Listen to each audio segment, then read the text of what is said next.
PSC ക്രൗണിൻ്റെ പുതിയൊരു വീഡിയോയിലേക്ക് ഏവർക്കും സ്വാഗതം. ഇന്നത്തെ ക്ലാസ്സിൽ അധ്യാപക മേഖലയിലെ ഒരു പ്രധാനപ്പെട്ട പ്രതിസന്ധിയുമായി ബന്ധപ്പെട്ട ന്യൂസ് മലയാള മനോരമയിൽ വന്നൊരു ന്യൂസാണ് നിങ്ങളുടെ മുമ്പിലേക്ക് എത്തിക്കാൻ പോകുന്നത്. ആദ്യമായിട്ടാണ് ഈ ഒരു ചാനൽ കാണുന്ന കൂട്ടുകാരുണ്ടെങ്കിൽ ഒന്ന് സബ്സ്ക്രൈബ് ചെയ്ത് സപ്പോർട്ട് ചെയ്യാൻ മറക്കരുത് കേട്ടോ. അപ്പോൾ നിങ്ങൾ ആ ചാനൽ സബ്സ്ക്രൈബ് ചെയ്തിട്ടൊന്ന് വീഡിയോ കാണണേ. അതുപോലെ തന്നെ നിങ്ങളിലേക്ക് ഈ ഒരു അധ്യാപക തസ്തികകളിലേക്ക് പഠിക്കുന്ന ഉദ്യോഗാർത്ഥികൾക്ക് വേണ്ടിയിട്ട് നമ്മൾ LP school assistant NCA Kasaragod ഡിസ്ട്രിക്റ്റിനും LPUP 2026-27 വേണ്ടിയിട്ട് ക്ലാസ്സുകൾ ആരംഭിച്ചിട്ടുണ്ട്. അസിസ്റ്റൻറ്റ് സെയിൽസ്മാൻ്റെ ഒക്കെ ക്ലാസ്സുകൾ തുടങ്ങിയിട്ടുണ്ട്. അപ്പോൾ നിങ്ങൾക്ക് ഈ ക്ലാസ്സുകളിലൊക്കെ പങ്കെടുക്കാവുന്നതാണ്. മിഷൻ LPUP 2026-27 ക്ലാസ്സുകളൊക്കെ നമ്മൾ തുടങ്ങിയിട്ടുണ്ട് കേട്ടോ. മിഷൻ LPUP 2026-27 ഗ്രൂപ്പ് ലിങ്ക് ഉണ്ട്.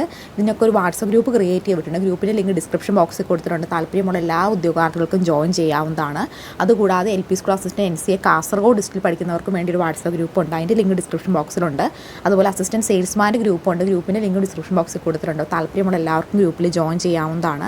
അപ്പോൾ നിങ്ങൾ കൃത്യമായിട്ട് ഈ ന്യൂസ് ഒന്ന് ശ്രദ്ധിക്കുക. ഗാദർ കമ്മിറ്റി റിപ്പോർട്ട് നിങ്ങൾക്കറിയാം, അധ്യാപക മേഖലയിൽ ഉടൻ തന്നെ നടപ്പിലാക്കാൻ പോകുന്ന ഇതാണ് ഗാദർ കമ്മിറ്റി റിപ്പോർട്ട്. ആ കമ്മിറ്റി റിപ്പോർട്ട് നടപ്പിലാക്കുമ്പോൾ ഒരുപാട് മാറ്റങ്ങൾ, ലയനമൊക്കെ സംഭവിക്കും. ഹൈസ്കൂളും ഹയർ സെക്കൻഡറിയും ഒക്കെ ആയിട്ട് ലയനം സംഭവിക്കും, നിങ്ങൾക്കറിയാം.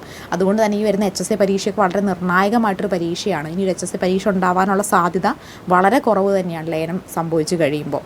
അപ്പോൾ നിങ്ങൾ കൃത്യമായിട്ട് HSAക്ക് വേണ്ടി പഠിക്കുന്നവർ കൃത്യമായിട്ട് പ്രിപ്പയർ ചെയ്യുക. HSA സോഷ്യൽ സയൻസിന് വേണ്ടിയിട്ട് HSA ജനറലിനൊക്കെ വേണ്ടി നമ്മൾ ക്ലാസ്സുകൾ ആരംഭിച്ചിട്ടുണ്ട്. HSAക്ക് വേണ്ടി പ്രിപ്പയർ ചെയ്യുന്നവർക്ക് വേണ്ടി നമുക്കൊരു വാട്സപ്പ് ഗ്രൂപ്പുണ്ട്.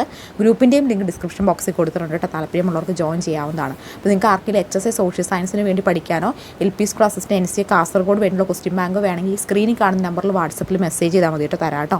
അപ്പോൾ നമുക്ക് എന്താണ് അതിൻ്റെ ഡീറ്റെയിൽഡ് ന്യൂസ് എന്നൊന്ന് ജസ്റ്റ് നോക്കാം. മറക്കണ്ട, ആദ്യമായിട്ട് ചാനൽ കാണുന്നവർ ഒന്ന് സബ്സ്ക്രൈബ് ചെയ്തിട്ട് വീഡിയോ ഒന്ന് കാണണേ. അപ്പോൾ ഈ ഒരു വാർത്തയുടെ വിശദാംശങ്ങൾ എന്തൊക്കെയാണെന്ന് നമുക്ക് നോക്കാം. മലയാള മനോരമ ന്യൂസിൽ വന്നിട്ടുള്ള ഒരു റിപ്പോർട്ടാണ് കേട്ടോ ഇത്. ശരിക്കും ഈ ഒരു റിപ്പോർട്ട് നമ്മളെ അധ്യാപക മേഖലയിൽ ജോലി കാത്തിരിക്കുന്നവരും അധ്യാപക മേഖലയിൽ ജോലി നേടാൻ വേണ്ടി ആത്മാർത്ഥമായിട്ട് ഇനി അടുത്ത LPUPക്കും വരുന്ന HSAക്കും ഒക്കെ തയ്യാറെടുക്കുന്നവർക്കൊരു നെഗറ്റീവ് ന്യൂസ് തന്നെയാണിത്. അതിൻ്റെ വിശദാംശങ്ങൾ എന്തൊക്കെയാണ് നമുക്ക് നോക്കാം. ഗാദർ കമ്മിറ്റി ശുപാർശ 35,000 അധ്യാപക തസ്തികൾ ഇല്ലാതാകുമെന്ന ആശങ്ക അറിയിച്ച് അധ്യാപക സംഘടനകൾ. വിശദമായി നോക്കാം. ഗാദർ കമ്മിറ്റി ശുപാർശ നടപ്പിലാക്കിയാൽ സംസ്ഥാനത്തെ ഹൈസ്കൂൾ ഹയർ സെക്കൻഡറി വിഭാഗത്തിൽ 35,000 അധ്യാപക തസ്തികൾ ഇല്ലാതാകുമെന്ന് അധ്യാപക സംഘടനകൾ ആശങ്ക. ഹയർ സെക്കൻഡറി അധ്യാപകരുടെ പീരീഡുകൾ ആഴ്ച 28 വർദ്ധിപ്പിക്കാനും നിർബന്ധമായി പഠിപ്പിച്ചിരുന്ന 4 വിഷയങ്ങളിൽ 1 ഓപ്ഷനിലാക്കാനും നിർദ്ദേശമുണ്ട്. ഇതോടെ 1000-ഓളം അധ്യാപക തസ്തികൾ ഇല്ലാതാകും. ഏകീകരണത്തിലൂടെ 8, 9, 10 ക്ലാസുകൾ ഹയർ സെക്കൻഡറിയുമായി ചേർക്കുന്നതിലൂടെ രൂപപ്പെടുന്ന സെക്കൻഡറി വിഭാഗത്തിൽ അധ്യാപകരുടെ യോഗ്യത ബിരുദാനന്തര ബിരുദവും B.Edുമായി മാറും. പ്രൈമറി അധ്യാപകരാകാൻ ബിരുദമാണ് യോഗ്യത. ഹയർ സെക്കൻഡറി അധ്യാപകരാകാൻ 8 മുതൽ 12 വരെ ക്ലാസുകളിൽ പഠിപ്പിക്കേണ്ടി വരുമ്പോൾ വലിയ തോതിൽ അധ്യാപക തസ്തികൾ ഇല്ലാതാകുമെന്ന് സംഘടനകൾ പറയുന്നു.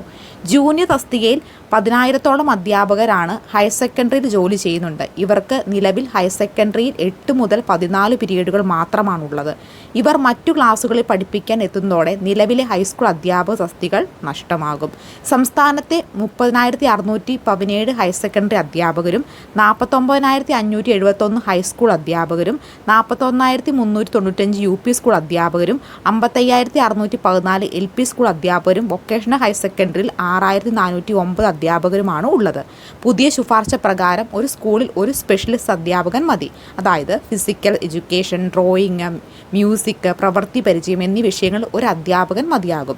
ഇപ്പോൾ നിലവിൽ ഓരോ മ്യൂസിക്കിനായാലും ഫിസിക്കൽ എഡ്യൂക്കേഷനായാലും ഡ്രോയിങ്ങിനായാലും ഒക്കെ ഡിഫറെൻറ്റ് അധ്യാപകരാണ്. അതിന് പകരമായി ഇതെല്ലാത്തിനും കൂടി ഒരൊറ്റ അധ്യാപകൻ വരുമ്പോൾ അത്തരത്തിലുള്ള പോസ്റ്റുകളും ഇല്ലാതായി പോകും. സംസ്ഥാനത്തെ അധ്യാപക തസ്തികളിൽ ഏറ്റവും കുറഞ്ഞത് 20% കുറവ് വരുമെന്നാണ് സംഘടനകൾ വിലയിരുത്തുന്നത്. ഇതിനു പുറമെ ഹൈസ്കൂൾ ഹയർ സെക്കൻഡറി ഓഫീസുകൾ ഏകീകരിക്കപ്പെടുന്നതോടെ അനധ്യാപക തസ്തികളും കുറയും. HSA ഇത് അനധ്യാപക തസ്തികൾ, ക്ലർക്ക് പോലുള്ള അനധ്യാപക തസ്തികകളും ഇതോടെ ഒരുമിച്ച് ലയിപ്പിക്കുമ്പോൾ ഇതെല്ലാം കൂടി ഒറ്റ ഓഫീസിൻ്റെ കീഴിലേക്ക് വരുമല്ലോ. അന്നേരം ഈ അനധ്യാപക തസ്തികളിലും ഒരുപാട് പ്രശ്നങ്ങളും ബുദ്ധിമുട്ടുകളും ഉണ്ടാകും.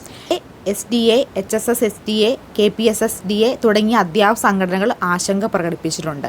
അപ്പോൾ ഗാദർ കമ്മിറ്റി റിപ്പോർട്ട് നടപ്പിലാക്കിയാൽ അപ്രഖ്യാപിത നിയമന നിരോധനമാണ് വിദ്യാഭ്യാസ മേഖല ഉണ്ടാകാൻ പോകുന്നത്. ജൂനിയർ അധ്യാപകരുടെ ഭാവി തുലാസിലാകും. അധ്യാപക ജോലി ആഗ്രഹിക്കുന്ന വിദ്യാർത്ഥികൾക്ക് വർഷങ്ങളോളം സർക്കാർ ജോലി ലഭിക്കില്ല. അപ്പോൾ ഇത് ശരിക്കും പറഞ്ഞിട്ടുണ്ടെങ്കിൽ അധ്യാപക മേഖലയിൽ വലിയ രീതിയിൽ മാറ്റങ്ങൾ വേണം. പക്ഷേ ഇത്തരത്തിലുള്ള മാറ്റങ്ങൾ വന്നു കഴിയുമ്പോൾ അധ്യാപക ജോലിയെ പല രീതിയിൽ അത് ബാധിക്കും. കാരണം ഹയർ സെക്കൻഡറി ഹൈസ്കൂളൊക്കെ ഒരുമിച്ചാക്കുമ്പോൾ ഹൈസെക്കൻഡറിയിൽ പഠിപ്പിക്കുന്ന അധ്യാപകൻ ഹൈസ്കൂളിലേക്ക് വരികയും അപ്പോൾ അവിടെ ഹൈസ്കൂളിൽ ഒരു അധ്യാപകനായിരിക്കും ഒരു പക്ഷേ അവിടെ ജോലി നഷ്ടപ്പെടുക. അല്ലെങ്കിൽ ഇത്തരത്തിൽ ഓരോ ഇത് ലയനം സംഭവിക്കുമ്പോൾ ഇപ്പോൾ പഠിപ്പിച്ചുകൊണ്ടിരുന്ന പല അധ്യാപകരും മറ്റുള്ള ക്ലാസ്സുകളിലേക്കൊക്കെ ആയിട്ട് അവരുടെ യോഗ്യത അനുസരിച്ച് മാറി പഠിപ്പിക്കേണ്ടതായിട്ട് വരും. അപ്പോൾ ഓരോരോ പോസ്റ്റുകളായിട്ടും ഓരോ സബ്ജക്റ്റായിട്ടും ഒക്കെ പഠിപ്പിക്കുന്ന അധ്യാപകരുടെ എണ്ണം അവിടെ ഓൾറെഡി ഉണ്ടായിരിക്കും. ഇനി പുതിയൊരു അധ്യാപക തസ്തിക സൃഷ്ടിക്കപ്പെടാനൊക്കെ വളരെ വളരെ ബുദ്ധിമുട്ടുണ്ടായി വരും. അപ്പോൾ കഴിഞ്ഞ ദിവസം നമ്മുടെ വിദ്യാഭ്യാസ മന്ത്രി വി ശിവൻകുട്ടി പറഞ്ഞിട്ടുണ്ടായിരുന്നു, ഖാദർ കമ്മിറ്റി റിപ്പോർട്ടൊക്കെ ഉടനെ തന്നെ നടപ്പിലാക്കാൻ പോവുകയാണെന്ന്. അവസാന ഘട്ടത്തിലാണ് എല്ലാ കാര്യങ്ങളും എന്ന് അദ്ദേഹം പറഞ്ഞിട്ടുണ്ടായിരുന്നു. അപ്പോൾ ഈ ഖാദർ കമ്മിറ്റി റിപ്പോർട്ട് നടപ്പിലാക്കി വരുമ്പോൾ അധ്യാപക മേഖലയിലെ ജോലി വലിയൊരു ബുദ്ധിമുട്ടിലായി തീരാൻ വളരെയധികം സാധ്യതയുണ്ട്. കാരണം ഈ പറയുന്ന ന്യൂസിൽ വളരെ ഒരു പ്രസക്തി കൂടിയുണ്ട്. കാരണം എന്താ, ഇവർ പറയുന്നുണ്ട് ഇതിനകത്ത് കണ്ടോ, ഹയർ സെക്കൻഡറിയിലെ 8 മുതൽ 14 പീരീഡുകൾ മാത്രമാണുള്ളത്. ഇവർ മറ്റു ക്ലാസ്സുകളിൽ പഠിപ്പിക്കാൻ എത്തുന്നതോടെ നിലവിലെ ഹൈസ്കൂൾ അധ്യാപകരുടെ തസ്തിക എന്ത് ചെയ്യും, നഷ്ടമാകും. അപ്പോൾ ഹയർ സെക്കൻഡറിയിൽ നിന്ന് ഹൈസ്കൂളിലേക്ക് ഇവർ ഈ ലയനം വന്നു കഴിയുമ്പോൾ ഓട്ടോമാറ്റിക്കായിട്ട് ഇവർ പഠിപ്പിക്കാൻ വരണമല്ലോ. അങ്ങനെ വന്നു കഴിയുമ്പോൾ ഹൈസ്കൂളിലെ ടീച്ചേഴ്സിൻ്റെ പീരീഡുകൾ നഷ്ടമാകും. അവിടെ ഓരോരുത്തരുടെ പീരീഡ് മാത്രമല്ല, അവരുടെ ഓരോരുത്തരും അങ്ങനെ പുറത്തേക്ക് പോകേണ്ട ഒരു ആവശ്യം, അല്ലെങ്കിൽ ആ ഒരു ജോലി സാധ്യത അവിടെ ഇല്ലാതായി പോവുകയാണ് ചെയ്യുന്നത്. അപ്പോൾ ഇത് ശരിക്കും പറഞ്ഞിട്ടുണ്ടെങ്കിൽ ഒരു അധ്യാപക മേഖലയിലെ ജോലി സംബന്ധമായിട്ടുള്ള ഒരു രീതിയിൽ ഒരു നെഗറ്റീവ് ഇമ്പാക്റ്റ് തന്നെ ഖാദർ കമ്മിറ്റി റിപ്പോർട്ട് പ്രകാരം നടപ്പിലാക്കി കഴിയുമ്പോൾ ഉണ്ടാകുമെന്നാണ് നമുക്കിതിലൂടെ മനസ്സിലാക്കാനായിട്ട് സാധിക്കുന്നത്.